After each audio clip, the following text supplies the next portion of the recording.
Welcome to the SBR NHL Double Play of the Day video. It's Saturday, February 29th, last day of the month, as Bone Thugs and Harmony once said. Ready to break it down here on the NHL Play of the Day video. We're coming off a 2-0 sweep on Thursday. It was great to see that. So hoping we have more of the same today. Both of us in profit. It's been personally a great run with these plays on these videos lately, so we're looking to keep it going today. Adam, before we get to Adam's play for this Saturday, reminder, SBRodds.com. Make sure you're using SBRodds.com daily. Why? It's going to help you get a better line, a better price with all of your wagers. And also SBRvideo.com/NHL for Adam and everyone else who writes for SBR. You can find their great daily NHL written content from a betting perspective there at sbrvideo.com/NHL. All right, Adam, you've gone to the Boston Bruins for your play of the day as they take on the New York Islanders. Boston -145, road favorites, 5.5 shaded to the under the total. In this game, the New York Islanders coming off a hard-fought loss against St. Louis. They had a lead but couldn't hold it. Blues come back to beat the Islanders. The Boston Bruins, on the other hand, they got their offense reignited the other night with a victory against the Dallas Stars, an offense that you think is going to keep on going today because it looks like a team total is what you're liking here with the Bruins going over their team total of 2.5. Explain what you like about it. Yeah, it's a great number for a team that averages 3 goals a game, or over 3 goals a game all year long. And again, I've been going against the Islanders fairly regularly for most of the season. As soon as I recognized that their back end defensive numbers and goaltending was not up to par, not comparable to, well, I shouldn't say not comparable, not to the same level as last season. And so at 2.5, I given that the Bruins are, -140, -145 on the road today, I was surprised that the number on the board wasn't a 3.5, chalked under. So the fact it's a 2.5, a short price on a 2.5 over, love that. Not to say the Islanders are a bad defensive team, because they're not. If they were, they wouldn't be in a playoff spot currently. I think they're in the first wild card spot as of this morning. So it's not that the Islanders can't win games by shutting down the opponent, but we do not see it frequently enough. I have the Bruins team total here to hit 3 at almost 70% today. So I didn't even have to go through the whole card to sort of identify that one right off the bat, and so I jumped on it right away. And the Bruins offense, it's not like they do win sometimes these 2-1 games, and even with the Islanders this year, they've gone 3-2 with a split, each team winning one. So a 3-2 in the Islanders' favor again would mean a loss for the over 2.5 here. But how often are the Islanders going to be able to do that? And given their play, I mean, they had convincing wins against, I think it was the Sharks and the Red Wings recently, where they limited them to 1, but we don't see it often enough against these pretty good to really good offensive teams. And the Bruins have been criticized at times for being a one-line team, one-dimensional. They need to be on the power play. But when that line is going, that line can cover the team total themselves. So, and on the Islanders side with their goaltending, I think Varlamov has pretty good numbers recently. Again, it's not to say that the Islanders cannot possibly limit the Bruins to 2 or less here, but there's not too much to say here other than I love a 2.5 on a really good offensive team like the Bruins, who, you might be surprised to know that they are actually the faster, lighter team than the Islanders, which you wouldn't have thought about the classic Bruins style.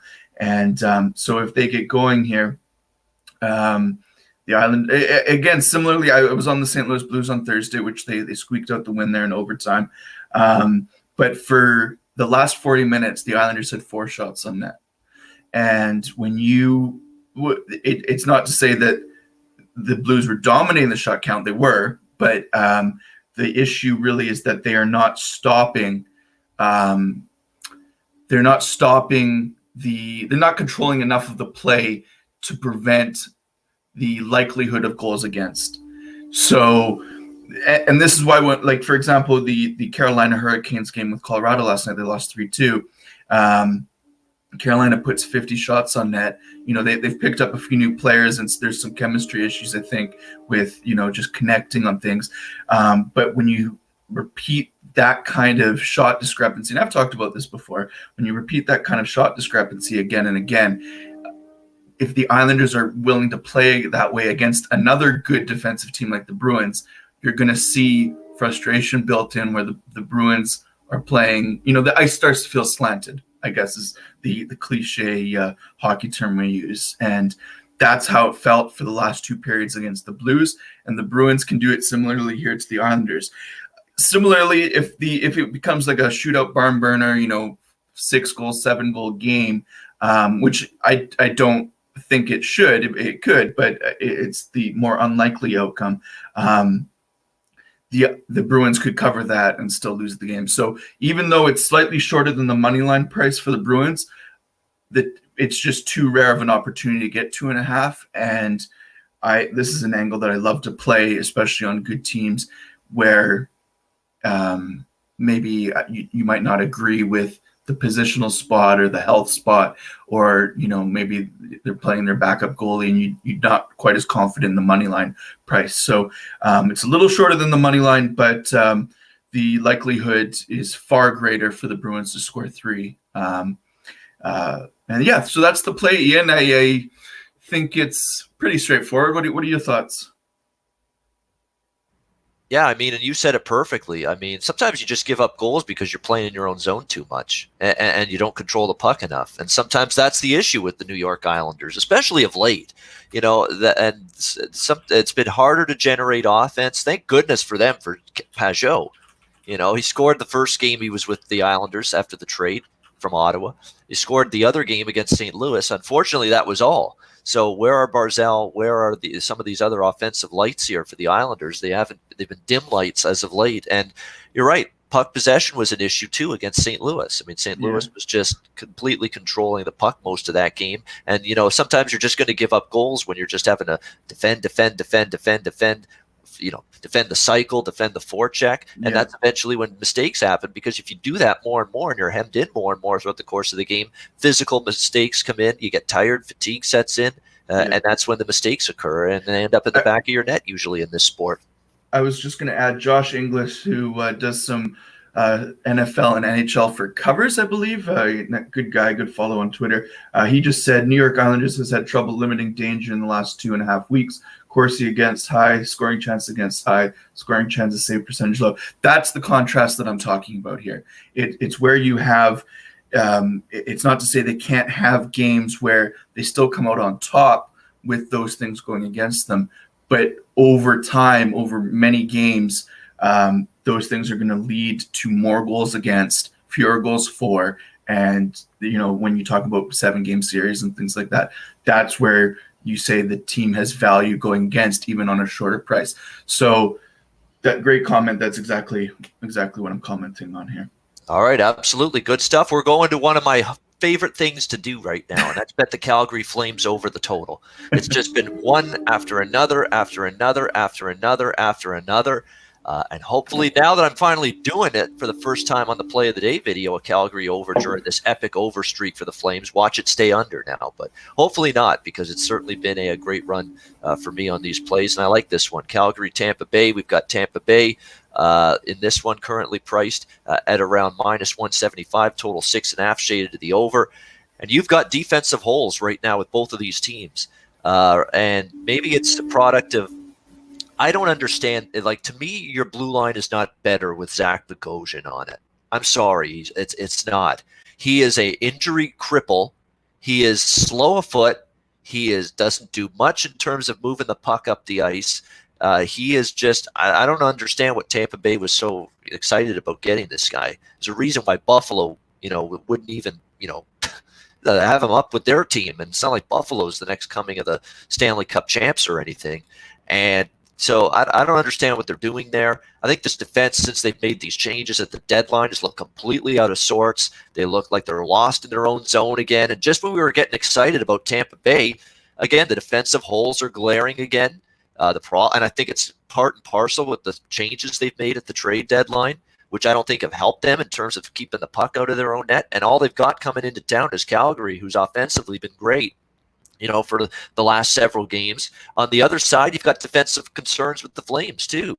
You saw it the other night, couldn't hold a lead against Nashville, give up the goal in the final minute, and then they lose in overtime. David Riddick smashing goal sticks against the boards.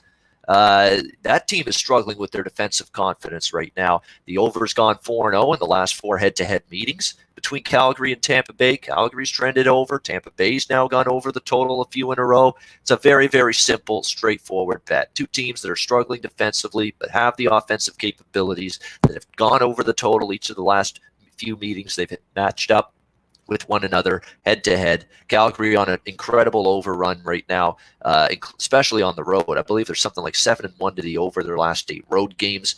It's just all matches up here, and I don't mind the 6.5 here in this case. I think both teams get to at least 3, and that cashes a ticket. So Calgary-Tampa over 6.5 play of the day. Yeah, I have the over at 52% and 4-3 to the Bolts, but as far as a side there, I was on Tampa on the puck line on Thursday against the Hawks, and 2-0 early in the third. You're thinking, okay, this is right, where we want it, and then what? I come back a couple minutes later, and it's 3-2 Hawks, and they end up covering, a reverse puck line, and I think it was a 5-2 final, and you're just thinking, that's uncharacteristic. The Hawks, are desperate for wins. I think their season's it's still a bad over, loss. Probably, it's true, but that's still a horrible loss for the Tampa Bay Lightning. Absolutely brutal to lose that game. And I know it was McElhinney, not Vasilevsky in net, but who cares? McElhinney's still a pretty good goalie, and it's not on him the other night. There was just a ton of gaffes in front of him, bad coverages, and again, that's a problem right now. It's crept into the Tampa's had this now 4 games in a row, so they've been talking about, got to get back to playing this defensive hockey, and it's all talk, no action. I mean, Vegas, they got shelled. Arizona gets 7 goals against Tampa Bay. Toronto gets the 4 against them. Chicago comes back for 5 goals against them. So, and they're saying the same thing today. Oh, we got to dig in defensively. BS. You haven't shown me you can do it the last few games. And I really think the cohesion's a little messed up. There's guys in and out of the lineup. Stamkos in and out with injury. Blake Coleman tended to the birth of his daughter away from the team. He's coming back. Right. And when there's moving parts and there's guys coming in and out of the lineup, that makes you a worse defensive team. I really believe that, because it's communication. Playing defense means communication, means knowing where your line mates are going to be on the ice. And when you're just in and out of the lineup, in and out of game action, you're not going to have that. So this Tampa Bay defensive play, at least today, I don't think is going to resolve itself. I think maybe at some point, let these guys get a chance to settle in, get a few games under their belt with the new defense core the way it is, the new forward lines the way they are after the trade deadline. Maybe then it'll start to shore up, but I don't think it'll shore up today. And again, they've got a very, very good high-scoring Calgary team coming into their building today. I mean, Tkachuk, Monahan, Gaudreau, Mangiapane. Where has this guy come from? He's been awesome lately for the Flames in terms of giving them a little depth scoring. This is a team that's finding offense. Their power play's been good. And, of course, consequently, the PK for Tampa has slid as well during the last few games. So I think there's a lot of things that made sense to me to look for an over here. No, I like it. I definitely wouldn't want the under in that game. And I think for that reason, you're on the right side of it. So, yeah, I think we're actually going to finish the show relatively on time this time. Are we actually going to be under 15 minutes? I know that the SBR heads, they like us to keep this to 15 minutes. So we try to. I mean, I try not to. We don't need to blabber on for too 15 long, minutes, right? Exactly. So we've basically in and out. That's good stuff. We've said what we've come to say, and hopefully we've come to deliver the results that we delivered Thursday, where Adam and I both cashed our play of the day. Hopefully more of the same today. Adam liking the Boston Bruins over 2.5 goals minus 150, and I'm on Calgary, Tampa Bay over 6.5 minus 108.